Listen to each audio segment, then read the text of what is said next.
Hey everyone, in this lesson we're going to explore spaceship cruising through space, using a rigid body to make it feel alive. I've added deceleration parameters to the rigid body to showcase a neat effect. Imagine the ship releasing air into space to slow itself down, giving it a fun touch of realism.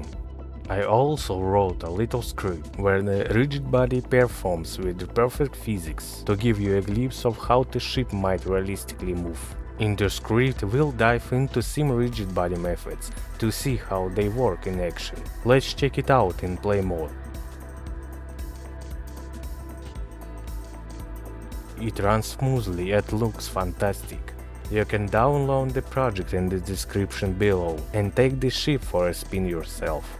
Thanks so much for watching and don't forget to subscribe to the channel for more.